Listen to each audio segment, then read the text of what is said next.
Mi familia le dijo a la escuela que estaba estudiando en el extranjero, pero me mantuvo encerrada en el ático como castigo por los crímenes de mi hermana gemela. El día que todo cambió, estaba empacando para lo que pensaba que sería un semestre en Francia. La carta de aceptación al programa de intercambio estaba en mi escritorio, ya enmarcada por mamá. Había estado tan orgullosa, contándole a todo el mundo en la iglesia sobre su hija que estudiaría historia del arte en París. El pastor lo había mencionado en los anuncios. Mi maestra de arte, la señora Nguyen, había escrito cartas de recomendación elogiosas. Había pasado meses preparándome, estudiando frases en francés, investigando la escuela asociada al programa en Lyon. Mi maleta estaba abierta sobre mi cama, medio llena de ropa cuidadosamente doblada, adecuada para el clima otoñal europeo. Había hecho listas, las había revisado 2 veces, me había imaginado caminando por calles empedradas y dibujando en museos. Pero cuando llegué a casa de mi último día del penúltimo año de preparatoria, todo estaba mal. La puerta del ático estaba abierta, algo que nunca había visto. Mi maleta había desaparecido. Papá estaba al pie de las escaleras del ático sosteniendo una bolsa de evidencia de plástico transparente con el nombre de Sofía. «No vas a ir a ningún lado», dijo. Su voz era plana, final, sin nada de la calidez que había caracterizado nuestra relación durante 16 años. Dentro de la bolsa había objetos que hicieron que se me revolviera el estómago. Tarjetas de crédito robadas, al menos una docena, cada una con nombres diferentes. Identificaciones falsas que mostraban el rostro de Sofía con varios alias. Un teléfono desechable con mensajes de texto que discutían horarios de reunión y lugares de entrega. Extractos de cuentas de las que nunca había oído hablar. Lo más impactante era una pequeña libreta con registros escritos a mano de transacciones, fechas, lugares y montos robados. Todo con la letra de Sofía, distinta de la mía en la forma en que cruzaba sus T's y curvaba sus I's. Pero las grabaciones de seguridad que la policía les había mostrado a nuestros padres, grabaciones de un robo a una joyería en mayo, mostraban a alguien que podría haber sido cualquiera de nosotras. Misma altura, misma complexión, mismo cabello oscuro cortado al mismo largo. Las cámaras habían captado el ángulo equivocado, mostrando el perfil en lugar del rostro completo. Sin una identificación facial clara, la policía no podía decir definitivamente cuál de las gemelas había salido con $18,000 en diamantes.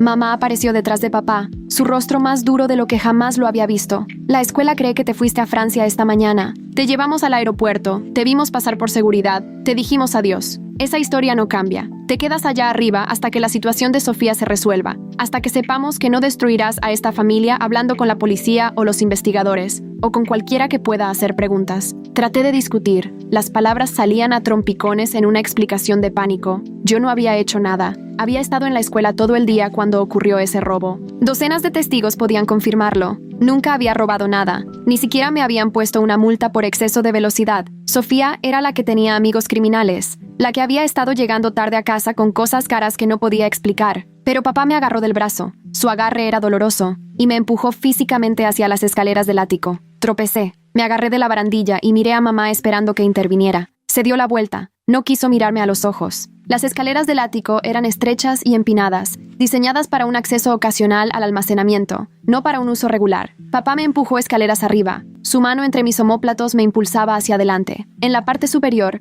el espacio estaba sin terminar. Vigas de madera expuestas cruzaban el techo. El aislamiento rosado se veía entre los postes de las paredes. El suelo de triple estaba polvoriento, salpicado de cajas de Navidad y muebles viejos. Un colchón individual yacía en la esquina con un saco de dormir extendido sobre él. Una cubeta de plástico estaba cerca del colchón. Una pequeña ventana daba al patio trasero, pero pude ver que se había instalado una malla de alambre por fuera. La ventana misma estaba sellada con pintura blanca. La pintura sellaba el marco. Papá señaló la esquina donde se apilaban los suministros. Botellas de agua, barras de proteína, suficientes para unos días. Recibirás comidas regulares. La cubeta es tu baño hasta que encontremos algo mejor. Su voz era pragmática, como si estuviera explicando las tareas del hogar. Esto no es un castigo, Ainsley. Esto es protección. Si la policía viene a hacer preguntas sobre Sofía, tenerte verificablemente fuera del país simplifica todo. Pero arruinaste eso al ser demasiado accesible, demasiado disponible. Así que, hasta que la investigación se resuelva, te quedas aquí donde no puedas complicar las cosas. Empecé a responder, pero él ya estaba bajando las escaleras. La puerta de abajo se cerró con un golpe sordo.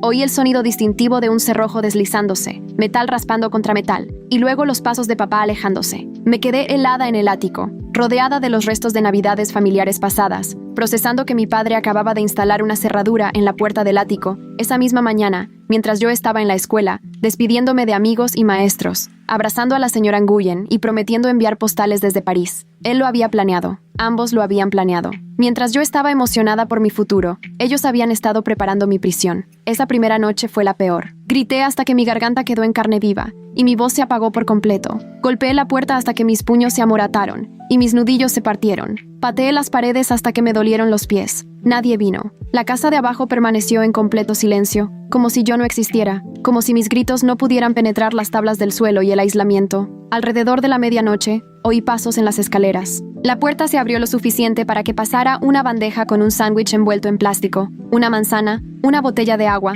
y luego la puerta se cerró y se bloqueó de nuevo. Sin palabras, sin reconocer mis súplicas. Miré la comida. Una parte de mí quería rechazarla en protesta, pero la sed ganó. Bebí toda la botella de agua en tragos desesperados. El ático estaba caliente. El calor de la tarde de junio atrapado bajo el techo hacía que la temperatura fuera insoportable. Me había quitado ropa hasta quedar en shorts y una camiseta sin mangas, pero aún así sudaba a través de todo. La pequeña ventana no proporcionaba ventilación. Intenté abrirla, tirando del marco con todas mis fuerzas, pero la pintura la había sellado por completo. Incluso si pudiera romper el vidrio, la malla de alambre exterior impediría la fuga. No dormí esa primera noche. Solo me senté contra la pared mirando las sombras, tratando de darle sentido a lo que había sucedido. Mi cerebro seguía volviendo a los mismos hechos imposibles. Mis padres habían elegido a Sofía sobre mí. Literalmente me habían encerrado en un ático para protegerla de las consecuencias de sus propios crímenes. El programa de intercambio por el que había trabajado durante 2 años estaba comenzando sin mí. Mi lugar en el avión a París había sido ocupado por un suplente. En algún lugar de Francia, una familia anfitriona esperaba a una estudiante estadounidense que nunca llegaría. La señora Nguyen pensaba que estaba aprovechando la oportunidad que ella me había ayudado a conseguir. Mis amigos pensaban que estaba viviendo mi sueño. Todos pensaban que estaba en un lugar hermoso y emocionante, mientras yo estaba atrapada en un ático que se convertía en mi prisión. La injusticia de todo ardía peor que la incomodidad física. Cuando la luz del día se filtró por la pequeña ventana, catalogué mi situación con más cuidado.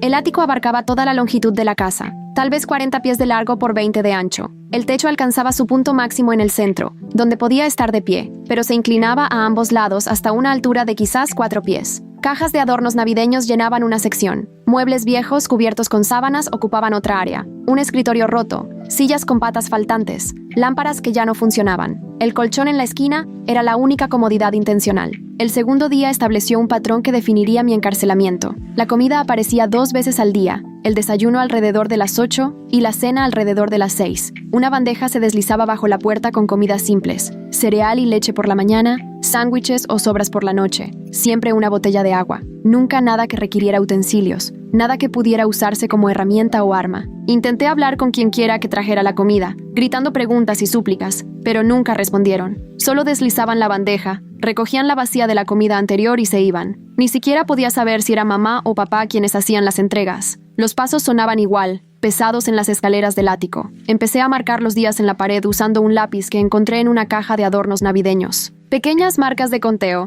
5 días formando un grupo, tachando para marcar las semanas. El acto físico de registrar el paso del tiempo se sentía importante, una prueba concreta de que esto era real y continuo. Sin él, los días se desdibujaban en un presente interminable. El calor era opresivo. Junio en Maryland significaba temperaturas en los 90 grados Fahrenheit, y el ático lo amplificaba todo. El espacio se convertía en un horno al mediodía, atrapando el calor bajo el techo. Pasaba horas tumbada en el suelo de AAA, la superficie más fresca disponible, tratando de no moverme y generar más calor corporal. Al final de la primera semana, había desarrollado una rutina nacida de la necesidad. Despertar cuando la luz del sol golpeaba la ventana, beber agua para rehidratarme del sudor nocturno, comer cualquier desayuno que llegara, pasar la mañana haciendo ejercicios, lagartijas, abdominales y desplantes, cualquier cosa para evitar que los músculos se atrofiaran. El esfuerzo físico era una tortura con el calor, pero se sentía necesario, mantener la fuerza para una oportunidad de escape que podría no llegar nunca. Por las tardes, las pasaba en la ventana, viendo cómo el mundo continuaba sin mí. La familia Kowalski, 3 casas más abajo, tenía fiestas en la piscina visibles sobre su cerca, niños chapoteando y riendo mientras yo me asfixiaba en el ático. La señora Chen de al lado cuidaba su jardín, deshiervando parterres y podando setos. Actividades normales de verano suburbano sucediendo mientras yo estaba encarcelada 15 pies por encima de mi propio patio delantero. Intenté hacer señas por la ventana, saludando, presionando mi cara contra el vidrio, cualquier cosa para ser vista. Pero el ángulo era incorrecto. La gente mira las casas, no las ventanas de los áticos. La malla de alambre que la cubría hacía aún más difícil ser visible desde el exterior. Parecía sombras, o tal vez cortinas viejas, no una persona pidiendo ayuda. La tortura psicológica era peor que la incomodidad física. Podía oír la vida continuando debajo de mí a través de las tablas del suelo, programas de televisión sonando, o diálogos ahogados pero reconocibles, conversaciones telefónicas, la voz de mamá hablando con amigos o parientes, haciendo planes, riendo, los pasos de papá siguiendo su rutina matutina, del dormitorio al baño, a la cocina, al garaje, los sonidos de la cafetera, los platos resonando, la puerta del garaje abriéndose mientras se iba a trabajar, sonidos familiares normales que me excluían por completo, y la voz de Sofía, aguda y alegre, hablando sobre solicitudes para la universidad y planes de verano. Mi hermana gemela, mi reflejo idéntico, viviendo la vida que yo debería estar viviendo mientras yo me pudría directamente sobre ella. Habíamos sido cercanas una vez, antes de que la preparatoria fracturara nuestra relación. Compartimos una habitación hasta los 12 años. Compartimos ropa, amigos e intereses. Luego, Sofía descubrió a un grupo que pensaba que las reglas eran opcionales. Empezó a quedarse fuera hasta tarde, a llegar a casa oliendo a marihuana y alcohol. Nuestros padres habían desestimado mis preocupaciones. Decían que Sofía solo estaba explorando su independencia, que yo estaba siendo juiciosa. Ahora entendía que habían estado en negación, incapaces de ver a su hija adorada convirtiéndose en alguien capaz de múltiples delitos graves. La situación de la cubeta era deshumanizante más allá de cualquier cosa que pudiera haber imaginado. Durante los primeros días, la usé con moderación, tratando de minimizar la indignidad, pero la necesidad finalmente superó la vergüenza. Una vez a la semana, papá subía a vaciarla, usando una mascarilla como si el olor fuera la peor parte de lo que estaba haciendo. Traía una cubeta de reemplazo, se llevaba la llena sin hacer contacto visual y se iba sin hablar. Toda la transacción duraba menos de 2 minutos. Intenté hablar con él durante estas visitas, razonando y suplicando. Papá, esto es ilegal. Estás cometiendo un crimen al tenerme aquí. No hice nada malo. Sofía es la que debería enfrentar las consecuencias. Nunca respondió, solo completaba su tarea y se iba. Mamá nunca subió. Oía su voz a veces cuando estaba directamente debajo, hablando por teléfono o viendo la televisión, pero nunca subió esas escaleras. Su habitación se sentía como un juicio, como si yo hubiera hecho algo para merecer esto, como si proteger a Sofía requiriera sacrificarme, y eso fuera de alguna manera aceptable. La crueldad casual de sus elecciones era más difícil de procesar que el encarcelamiento mismo. El verano se extendió interminablemente. Julio trajo un calor aún peor, temperaturas de más de 100 grados Fahrenheit afuera, lo que significaba que el ático se sentía como un horno de convección. Me salió un sarpullido por calor en la espalda y los hombros. Mi cabello se caía en mechones por el estrés y la deficiencia nutricional. La comida que proporcionaban era adecuada para la supervivencia, pero no para la nutrición. Cosas altas en proteínas, pero con mínimas verduras o frutas. Una manzana aquí, un plátano allá, nunca suficiente. Sentía como mi cuerpo se debilitaba, los músculos se ablandaban a pesar de los ejercicios, la energía se agotaba, el sueño se volvió difícil, el calor hacía que el descanso fuera casi imposible, y el estrés se manifestaba en pesadillas cuando finalmente lograba dormir. Sueños de ser enterrada viva, atrapada en espacios cada vez más pequeños, sin poder respirar. Me despertaba jadeando, desorientada en la oscuridad, tardando minutos en recordar dónde estaba y por qué. En una noche particularmente mala, tuve un ataque de pánico tan severo que pensé que me moría. El corazón acelerado, el pecho apretado, sin poder recuperar el aliento. Golpeé el suelo, gritando por ayuda, y nadie vino. El pánico finalmente pasó, dejándome agotada y más sola que nunca. Los recortes de periódico comenzaron a aparecer con mis bandejas de comida a principios de agosto. La forma de papá de explicar por qué mi encarcelamiento tenía que continuar. El primer artículo era de un periódico de Baltimore. El titular decía: ola de crímenes en varios condados vinculada a adolescente local. La historia detallaba robos en 3 condados durante 6 meses. Joyerías, boutiques de alta gama, tiendas de electrónica. El patrón era sofisticado. Identidades falsas utilizadas para abrir tarjetas de crédito. Tarjetas robadas utilizadas para comprar mercancía que luego se vendía a través de mercados en línea. La cantidad total en dólares superaba los 200,000. El artículo incluía fotogramas de las grabaciones de seguridad,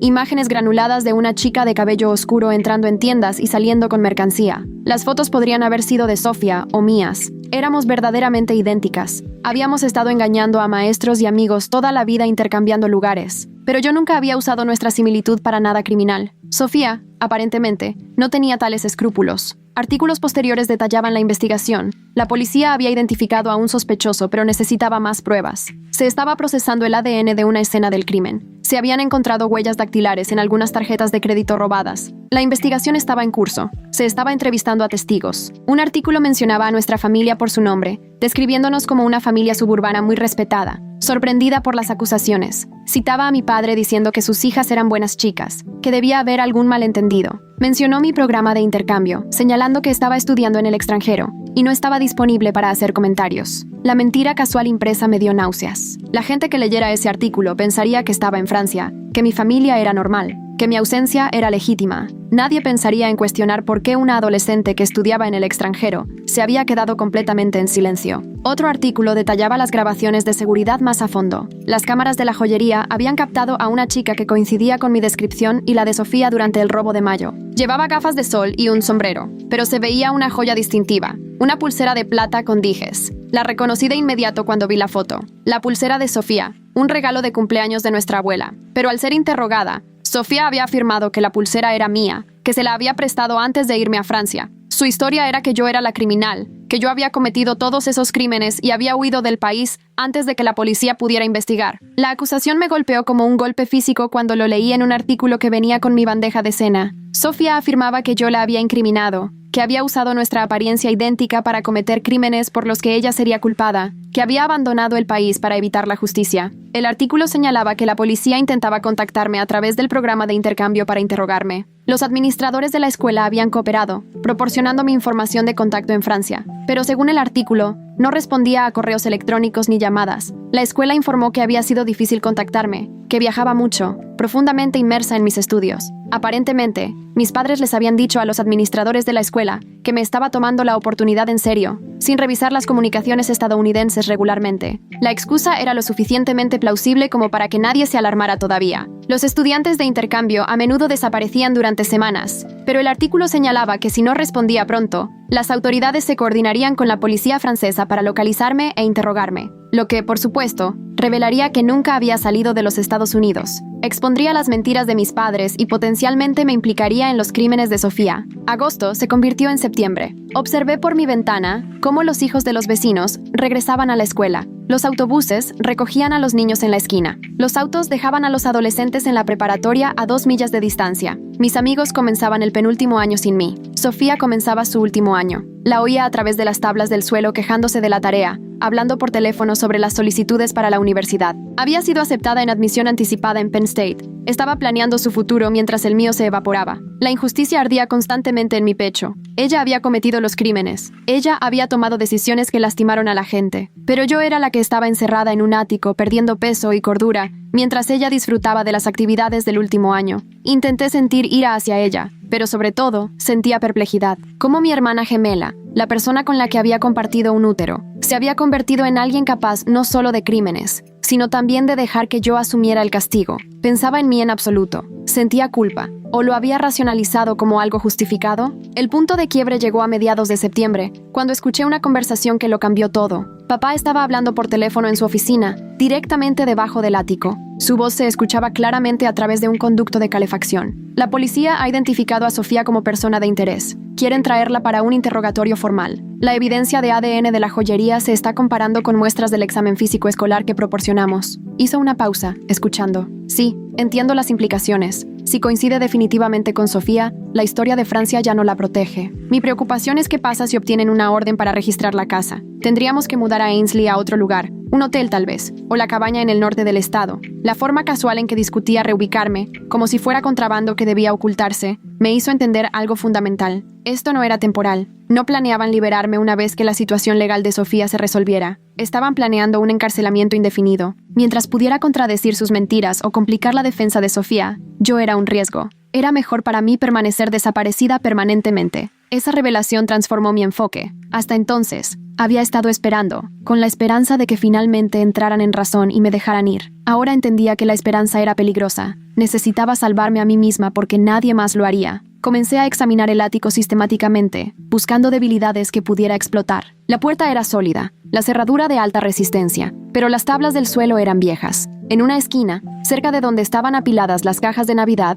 varias tablas se sentían sueltas cuando las pisaba. Comencé a trabajar en esas tablas durante el día, cuando la casa estaba más ruidosa, cuando papá estaba en el trabajo y mamá hacía recados o veía la televisión. Usaba un trozo de gancho de metal que había encontrado en una caja de Navidad para hacer palanca en las tablas, levantándolas ligeramente, aflojando los clavos que las sujetaban. El trabajo era lento y silencioso. 10 minutos de palanca, luego parar para escuchar si había pasos, y luego continuar. Durante días, logré suficiente holgura como para poder levantar una tabla por completo, revelando el espacio entre el suelo del ático y el techo del segundo piso. El hueco tenía quizás 18 pulgadas de alto, lleno de aislamiento y oscuridad, pero era una posible ruta hacia la libertad. Pasé días trazando el plano de la casa de memoria, tratando de recordar dónde podrían estar los paneles de acceso al techo. Había uno en el closet de blancos del pasillo. Estaba segura. Papá lo había usado una vez para acceder al cableado. Si podía navegar por el espacio de gateo hasta esa ubicación, podría bajar al segundo piso. Desde allí, tendría que evitar ser detectada el tiempo suficiente para salir de la casa.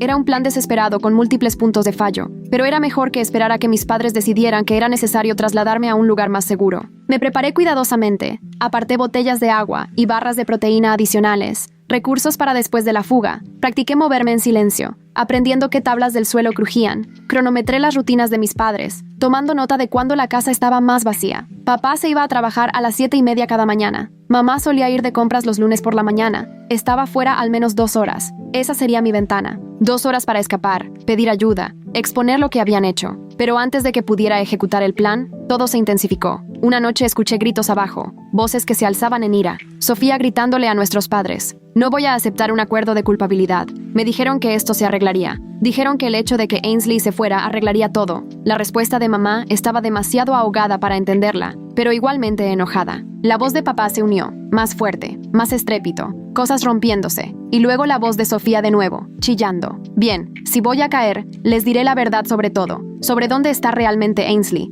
sobre lo que hicieron para protegerme. El silencio cayó de repente, ominoso y pesado. Luego, pasos resonando, puertas cerrándose de golpe, un auto arrancando, llantas rechinando mientras alguien se iba. La casa se sumió en un silencio que se sentía diferente, cargado de una nueva tensión. Horas después, mucho después del anochecer, unos pasos subieron al ático. La cerradura hizo clic, la puerta se abrió. Papá entró por primera vez desde que estableció esta prisión meses atrás. Su rostro se veía demacrado, envejecido años en esos meses. Las canas se habían extendido por su cabello. Las líneas surcaban su frente. Sofía ha sido arrestada, dijo sin preámbulos. Su voz era plana, derrotada. El ADN de la joyería coincidió de manera definitiva. La están acusando de 12 cargos de robo, fraude y robo de identidad. El fiscal le está ofreciendo un acuerdo de culpabilidad, 5 años con posibilidad de libertad condicional después de 3. Se sentó en las cajas de Navidad, de repente luciendo exhausto. Se niega a aceptar el acuerdo. Dice que no lo hizo, que tú lo hiciste, que te enviamos a Francia para esconderte de la justicia.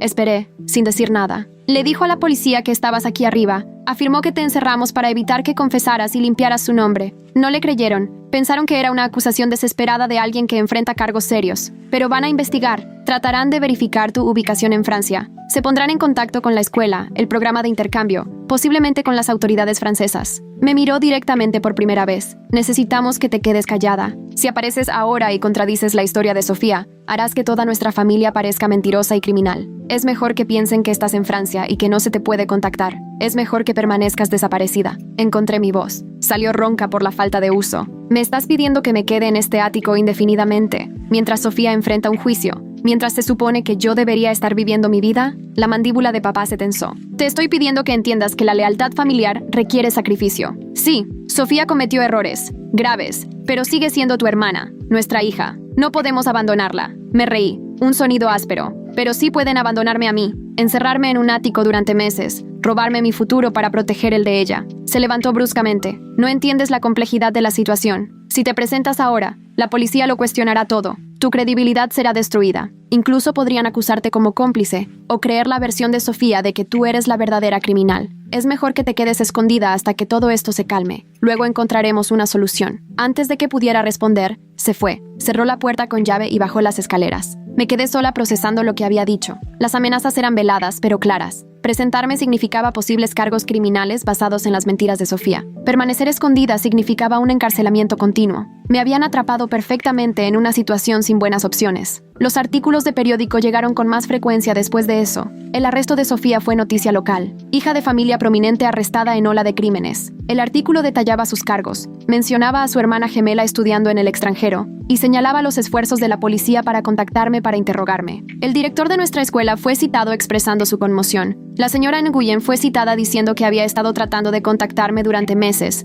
que le preocupaba la falta de comunicación. El artículo explicaba que aparentemente estaba viajando extensamente por Francia, que era difícil de contactar, pero que las autoridades estaban trabajando a través de canales diplomáticos para organizar una entrevista. Otro artículo exploraba la estrategia de defensa de Sofía. Su abogado argumentaba un error de identidad, afirmando que la verdadera criminal era su hermana gemela, que había huido a Francia antes de que comenzara la investigación. La defensa presentaba a Sofía como una víctima de los crímenes de su hermana, una chica inocente convertida en chivo expiatorio. La fiscalía calificó esto como un intento transparente de desviar la culpa. Tenían evidencia de ADN, huellas dactilares y grabaciones de seguridad. El juicio determinaría la verdad, pero la naturaleza pública de la acusación significaba que ahora yo era una persona de interés, incluso desde Francia. Si aparecía, enfrentaría una investigación inmediata. Continué trabajando en mi ruta de escape. El hueco en las tablas del suelo era ahora lo suficientemente grande como para que yo pudiera pasar. Había practicado bajarme al espacio de gateo, acostumbrándome a la oscuridad y los espacios reducidos. Este espacio entre los pisos era claustrofóbico, lleno de aislamiento que irritaba mi piel y mis pulmones. Pero había trazado una ruta hasta el panel de acceso del closet de blancos. Sabía aproximadamente cuánto tendría que arrastrarme y en qué dirección. El plan se consolidó alrededor del Día de Acción de Gracias. La hermana de mamá en Filadelfia se casaba ese fin de semana. Ambos padres asistirían. Estarían fuera de jueves a domingo. Sofía vivía con la familia de su abogado, una condición de su fianza. La casa estaría vacía durante 4 días. Era el momento perfecto. Tendría varios días para escapar, pedir ayuda y asegurarme de estar bajo custodia protectora antes de que regresaran. Los había oído discutir el viaje. Su mamá preocupada por dejarme sola tanto tiempo. La respuesta de papá fue clínica. Ha estado bien durante 5 meses. 4 días más no importarán. Le dejaremos comida y agua extra. Se fueron temprano el jueves por la mañana. Observé por mi ventana cómo cargaban las maletas en el auto, pequeñas bolsas de viaje que sugerían que realmente planeaban estar fuera varios días. El auto salió del camino de entrada a las 6:30 de la mañana. Esperé 1 hora,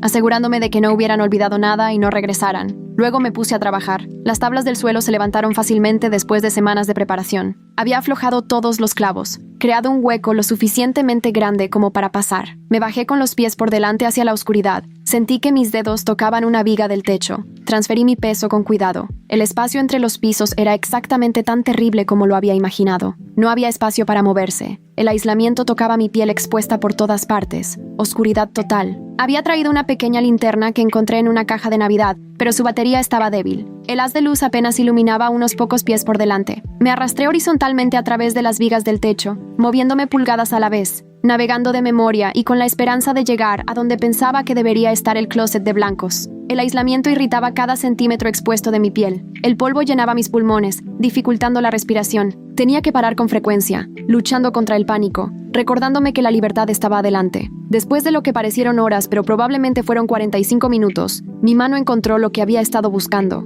Un panel cuadrado, de unos 2 por 2 pies. Empujé contra él. Sentí que se levantaba ligeramente. No estaba cerrado con llave ni sellado. Solo descansaba en su lugar. Empujé más fuerte. Se movió hacia arriba y a un lado, revelando la luz de abajo. Me levanté a través de la abertura hacia el closet de blancos del segundo piso, emergiendo en un espacio que se sentía enorme, después del espacio de gateo. Mis piernas se doblaron cuando intenté ponerme de pie. 5 meses de movimiento limitado habían atrofiado mis músculos más de lo que me había dado cuenta. Me agarré a los estantes para apoyarme. Esperé a que pasara el mareo y luego abrí la puerta del closet. El pasillo se veía exactamente como lo recordaba, pero también extraño, como un lugar de un sueño. Había visto este espacio a través de grabaciones de seguridad durante meses, pero no había estado físicamente aquí desde junio. La puerta del dormitorio de Sofía estaba cerrada. La puerta de mi antiguo dormitorio estaba abierta. La habitación se había convertido en el espacio de manualidades de mamá. Toda evidencia de mi existencia había sido eliminada. La puerta del baño estaba entreabierta. Todo parecía normal, pacífico, mantenido, como si un miembro de la familia no estuviera encarcelado en el ático de arriba. Bajé lentamente las escaleras, agarrándome de la barandilla, con las piernas temblando. Cada paso se sentía monumental. Abajo, hice una pausa. La sala de estar se extendía a mi derecha, la cocina al frente, la puerta de entrada a mi izquierda. La libertad estaba a 15 pies de distancia. Solo tenía que salir por la puerta, y esta pesadilla terminaría. Pero mis piernas cedieron por completo. 5 meses de desnutrición y confinamiento habían destruido más de lo que me había dado cuenta. Me derrumbé en el último escalón, incapaz de seguir adelante. Me senté allí, llorando de frustración y alivio. Había escapado del ático, pero no podía salir físicamente de la casa. Después de varios minutos, lo intenté de nuevo. Usé los muebles para levantarme, arrastrarme hacia adelante, avanzar hacia la puerta. Llegué al sofá de la sala y me derrumbé de nuevo. Mi reflejo en la pantalla del televisor me sorprendió. Rostro demacrado, ojos hundidos, cabello ralo y con parches. Había perdido probablemente 30 libras. Parecía más una paciente de cáncer que una adolescente sana. La persona en ese reflejo era una extraña, un fantasma de quien había sido. Me tomó casi una hora llegar a la puerta principal. Me arrastraba unos metros.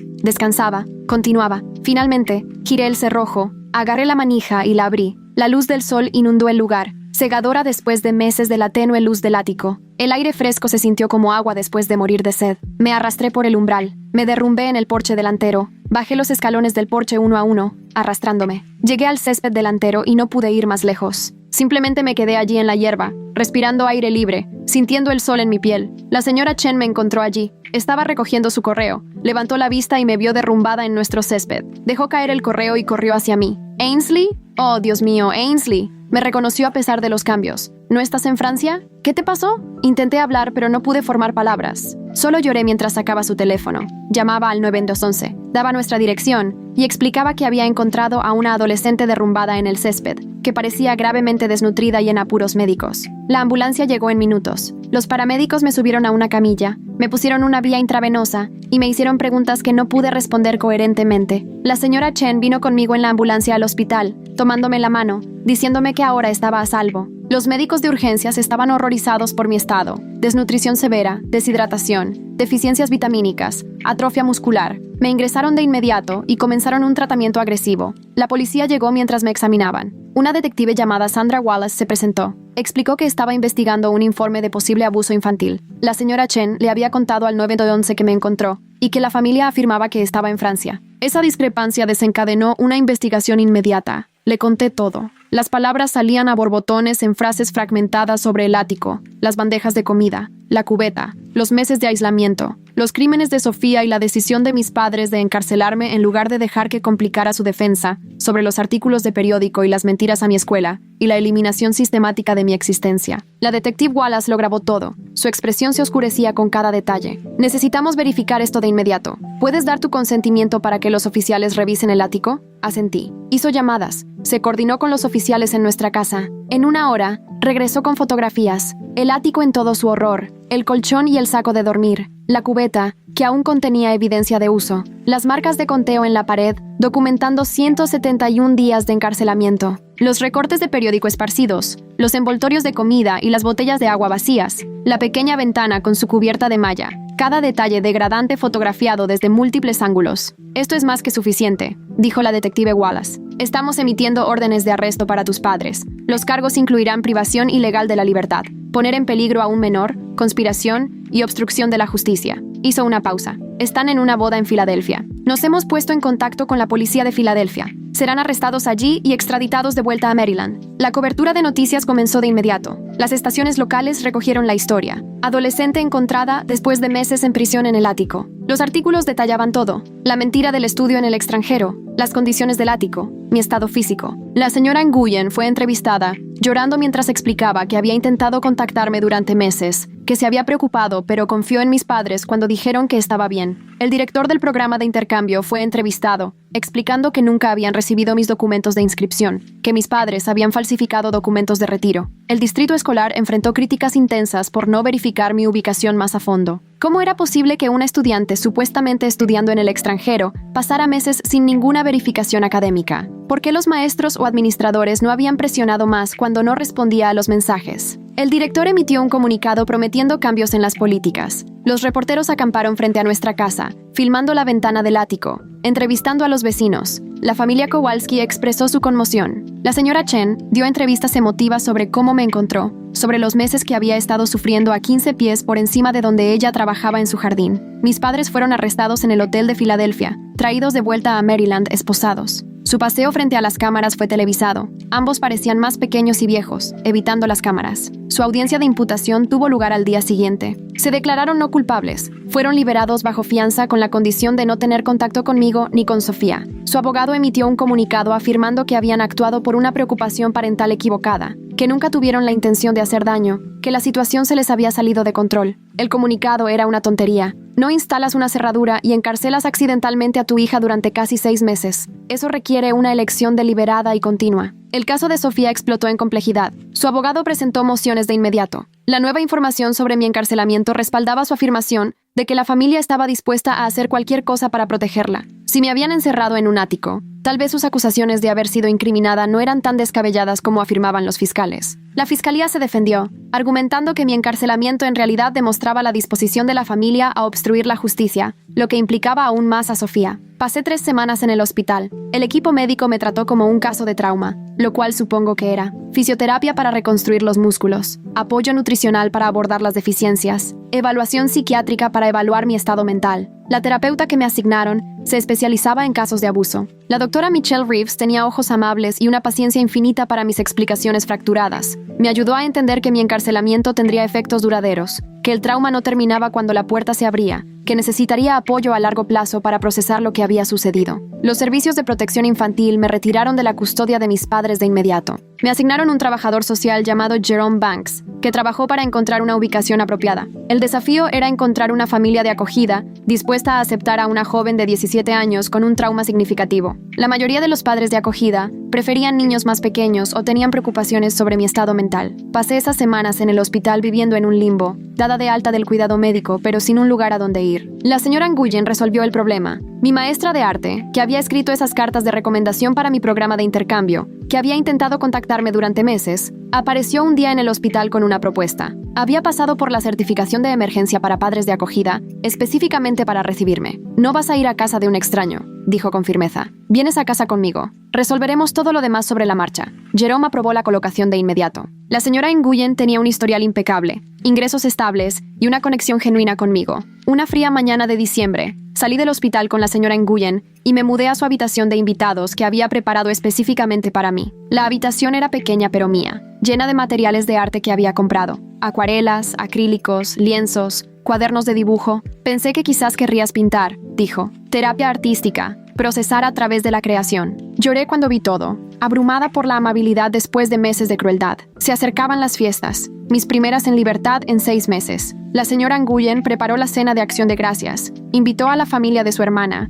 creó una normalidad que había olvidado que existía. Ayudé a cocinar, puse la mesa, participé en actividades familiares regulares. Todo se sentía surrealista, usar un baño real, comer en una mesa, salir a la calle cuando quisiera. Las libertades simples que había dado por sentadas se volvieron preciosas. Por la noche, luchaba contra el insomnio y las pesadillas. Me despertaba convencida de que estaba de vuelta en el ático. Entraba en pánico hasta que me orientaba en la habitación de invitados de la señora Nguyen. El trauma persistía a pesar de la libertad física. La doctora Reeves explicó que esto era normal, que mi cerebro necesitaba tiempo para aceptar la seguridad. Trabajamos en estrategias de afrontamiento, técnicas de anclaje para cuando el pasado se sentía más real que el presente. Los procedimientos legales se prolongaron hasta el invierno. El juicio de Sofía estaba programado para febrero. El juicio de mis padres seguiría en marzo. Tendría que testificar en ambos, contar a salas de audiencias llenas de extraños sobre el ático y la cubeta, y los meses de aislamiento. El juicio de Sofía fue primero. Me senté en el estrado de los testigos mirando a mi hermana gemela al otro lado de la sala. Parecía más vieja, más dura. Su rostro no tenía nada de la suavidad de nuestra infancia. La fiscalía me hizo preguntas detalladas sobre los crímenes, sobre lo que sabía y cuándo. Expliqué que no sabía nada,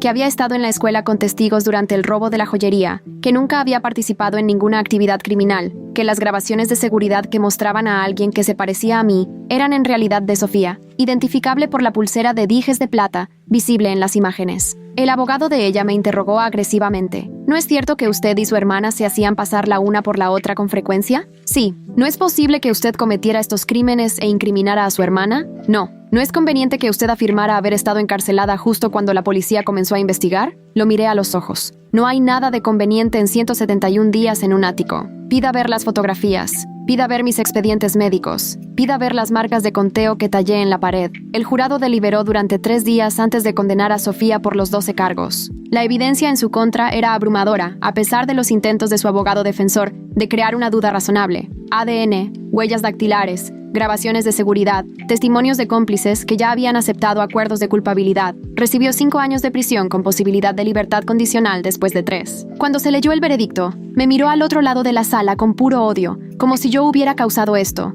como si su encarcelamiento fuera mi culpa en lugar de la consecuencia de sus propias decisiones. El juicio de mis padres fue más difícil emocionalmente. Tuve que testificar sobre el encarcelamiento en sí, guiando al jurado a través de cada detalle degradante, el sistema de la cubeta, el calor, el aislamiento, la eliminación sistemática de mi identidad y mi futuro. La defensa trató de pintarlos como padres asustados que habían cometido un terrible error bajo presión. La fiscalía los presentó como criminales calculadores que habían encarcelado a una hija para proteger a la otra. La evidencia hablaba por sí sola. El cerrojo instalado, la malla en la ventana, los suministros preparados. Esto no fue una decisión de pánico, fue un encarcelamiento premeditado. El jurado condenó a ambos padres por todos los cargos. La sentencia se dictó 2 semanas después. La jueza era una mujer de unos 60 años que había leído cada palabra del testimonio y la evidencia. Su declaración antes de la sentencia fue mordaz. Se les confió el cuidado y la protección de su hija. En cambio, eligieron encarcelarla en condiciones infrahumanas durante casi 6 meses. Le robaron su oportunidad educativa, sus conexiones sociales, su dignidad. Lo hicieron deliberada y sistemáticamente para proteger a su otra hija de las consecuencias de su propio comportamiento criminal. Esto representa una traición al deber más fundamental que tienen los padres. Ninguna sentencia puede restaurar lo que le quitaron a Ainsley, pero puedo asegurarme de que enfrenten consecuencias significativas. Mi padre recibió 10 años. Mi madre recibió 8. La sala de audiencias jadeó ante la duración. Su abogado presentó de inmediato un aviso de apelación. No sentí nada al verlos ser llevados esposados. Las sentencias se sentían a la vez demasiado duras y demasiado indulgentes. Demasiado duras porque seguían siendo mis padres, personas a las que había amado durante 16 años antes de que todo cambiara. Demasiado indulgentes porque 18 años no equilibraban 171 días en un ático. No me devolvían mi oportunidad de intercambio. No me devolvían mi penúltimo año de preparatoria. Viví con la señora Nguyen durante el resto de mi penúltimo año y todo el último año. Me acogió legalmente hasta que cumplí los 18, proporcionándome la estabilidad que necesitaba desesperadamente. El distrito escolar se ofreció a reinscribirme en el penúltimo año, permitiéndome repetir el año que había perdido, pero ya estaba atrasada académica y socialmente. La señora Nguyen sugirió en su lugar el examen de equivalencia de preparatoria, tomarlo y seguir adelante en lugar de retroceder. Estudié de forma independiente, tomé el examen y lo pasé fácilmente. El conocimiento académico no había desaparecido durante mi encarcelamiento. Con el examen completado, la señora Nguyen me ayudó a solicitar ingreso a las universidades. El desafío era explicar la brecha en mi educación, el semestre perdido, la razón por la que no seguía un camino tradicional. Fuimos honestas en las solicitudes. Explicamos el encarcelamiento, el juicio, la recuperación. Algunas escuelas me rechazaron de plano. Otras expresaron preocupación por mi capacidad para manejar el estrés universitario después del trauma. Pero algunas instituciones lo entendieron y vieron potencial. El Instituto de Arte de Chicago me aceptó con una beca completa, asistencia para la vivienda y apoyo de consejería. Habían seguido mi caso en las noticias y se habían comunicado ofreciendo la admisión específicamente porque creían que el arte podría ser parte de la curación. Acepté de inmediato,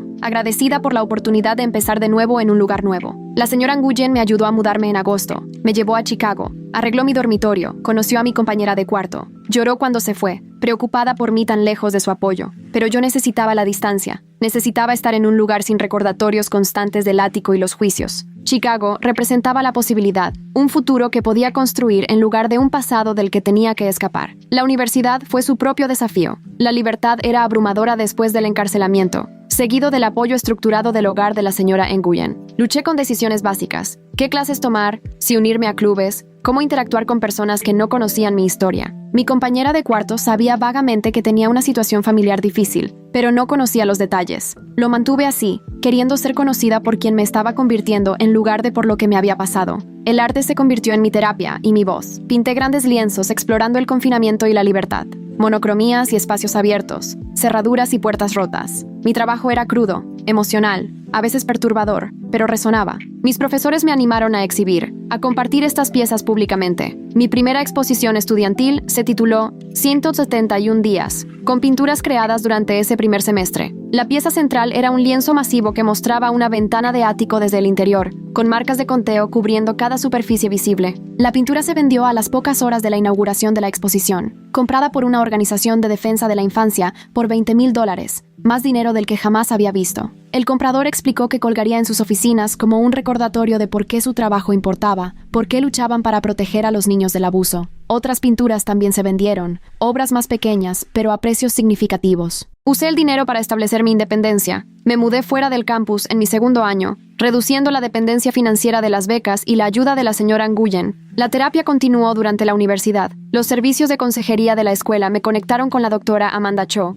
una especialista en trauma que trabajaba con sobrevivientes de abuso. Pasamos 2 años desempacando el encarcelamiento, examinando el daño psicológico, reconstruyendo mi sentido de identidad y seguridad. El trabajo fue doloroso pero necesario. La doctora Cho me ayudó a entender que el ático todavía vivía en mi mente aunque hubiera escapado físicamente. que el trauma crea prisiones mentales que tardan años en desmontarse. Trabajamos en los flashbacks, los ataques de pánico, la hipervigilancia que me hacía escanear constantemente las habitaciones en busca de salidas. Gradualmente, los síntomas psicológicos disminuyeron, no desaparecieron, pero se volvieron manejables. Aprendí mecanismos de afrontamiento, técnicas de anclaje, formas de distinguir el pasado del presente cuando los recuerdos abrumaban la realidad actual. En mi tercer año, comencé a ser voluntaria en una línea de crisis para jóvenes, usando mi experiencia para ayudar a adolescentes en situaciones de crisis. La capacitación fue extensa. Nos enseñaron a escuchar sin juzgar, a proporcionar recursos sin dirigir. El trabajo se sentía significativo, transformando la peor experiencia de mi vida en algo que podía ayudar a otros. Las llamadas iban desde menores hasta devastadoras. Niños que experimentaban conflictos familiares, abuso, falta de vivienda, ideación suicida. No podía salvar a todos. No podía arreglar problemas sistemáticos con conversaciones telefónicas, pero podía escuchar,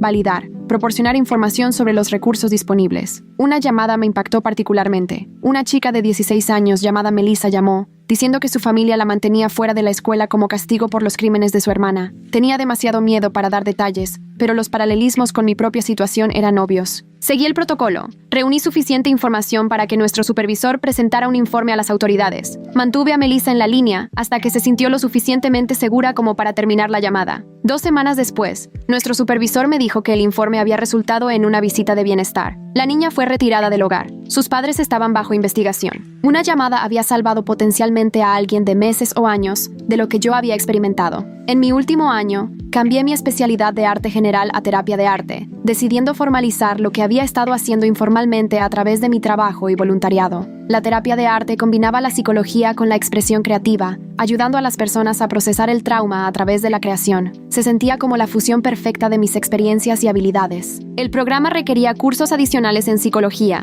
técnicas de consejería y prácticas terapéuticas. Requería pasantías en instalaciones de salud mental y centros comunitarios. El trabajo era exigente pero significativo. Cada clase se conectaba con mi propósito más amplio. Me gradué con honores. Recibí múltiples ofertas de trabajo de organizaciones sin fines de lucro y centros de terapia. Elegí una organización que trabajaba con jóvenes encarcelados, ayudando a adolescentes en detención juvenil a procesar sus circunstancias a través del arte. La ironía no se me escapó. Mis padres estaban en prisión, mi hermana estaba en prisión, y yo elegía trabajar dentro de las prisiones. Pero los jóvenes encarcelados necesitaban apoyo y comprensión. Necesitaban a alguien que supiera lo que el confinamiento le hacía a la salud mental. Tenía 22 años cuando Sofía fue liberada bajo palabra después de cumplir 3 años. Intentó contactarme de inmediato. Cartas dirigidas a mi última dirección conocida, reenviadas a través de la señora Nguyen. Las quemé sin abrirlas. Lo que sea que Sofía quisiera decir, no necesitaba oírlo. Me había dejado asumir el castigo por sus crímenes. Había vivido su vida mientras yo sufría en el ático.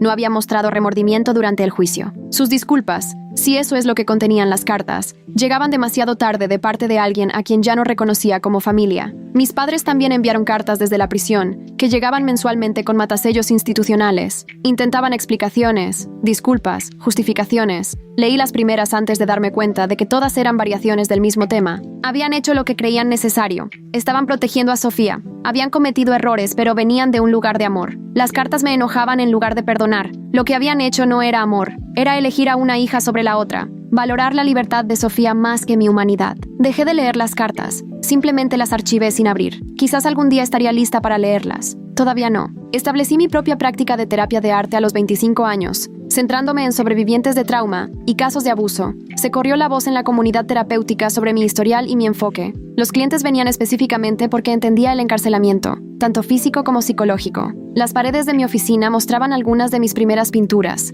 las que exploraban el confinamiento y la libertad. Los clientes comentaban sobre ellas, a menudo abriendo conversaciones sobre sus propias experiencias. El arte se convirtió en un puente entre nosotros, una representación visual de que entendía su dolor. Una clienta me impactó particularmente, una chica de 17 años llamada Claire, que había sido mantenida encerrada en su casa por su abuela después de la muerte de sus padres. Circunstancias diferentes a las mías, pero un aislamiento y borrados similares. Trabajamos juntas durante 8 meses, usando el arte para ayudarla a procesar el trauma, reconstruir su identidad, imaginar un futuro más allá de lo que había sucedido. Creó autorretratos poderosos que documentaban su recuperación, un diario visual de sanación. Ver su progreso me recordó que la supervivencia no se trataba solo de escapar del encarcelamiento físico, se trataba de reclamar el yo que el cautiverio intentó destruir. A los 27 años, me invitaron a hablar en una conferencia nacional sobre abuso y negligencia infantil. La organización quería que discutiera mi experiencia y mi trabajo posterior. Acepté, a pesar de la ansiedad de hablar en público. La conferencia magistral fue para 300 profesionales que trabajaban en protección infantil.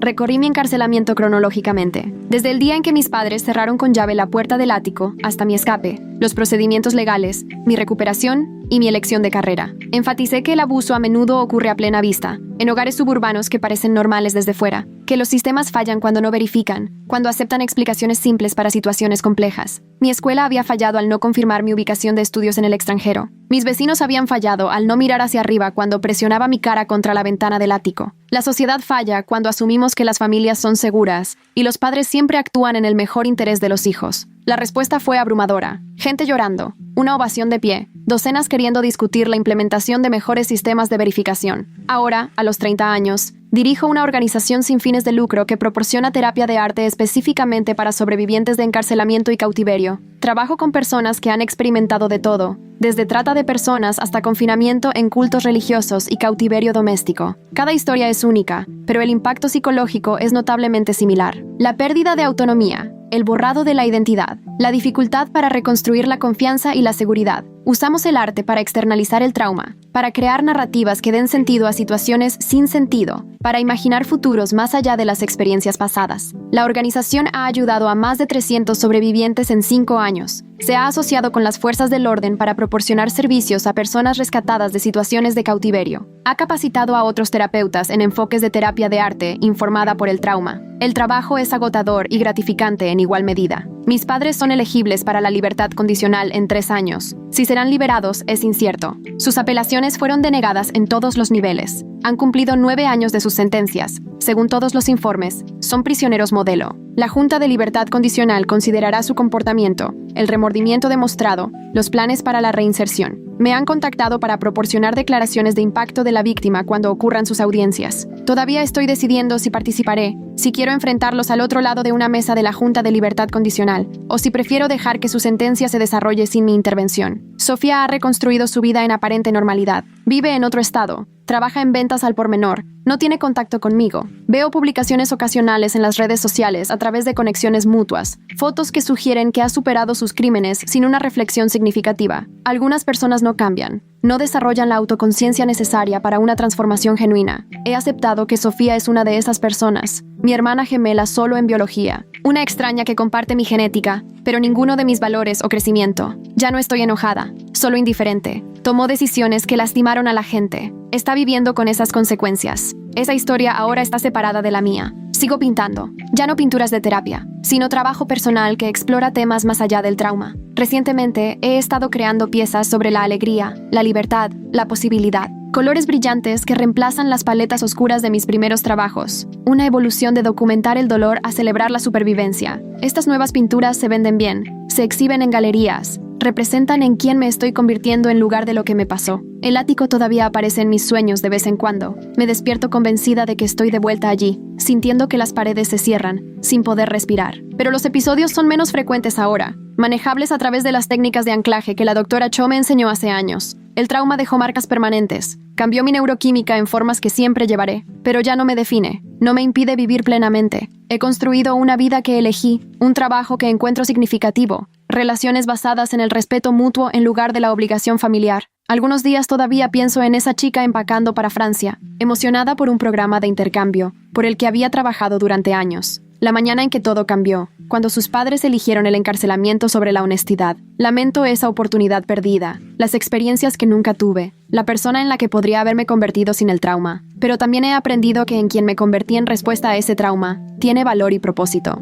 El trabajo que hago, la gente a la que ayudo, la defensa que proporciono, nada de eso existiría sin haber sobrevivido al ático. Transformé el encarcelamiento en una misión. Convertí lo peor que me pasó en la razón por la que me levanto luchando por otros. Eso no es redención ni un lado positivo. Es la supervivencia tomando una forma radical, negándose a que la crueldad tenga la última palabra.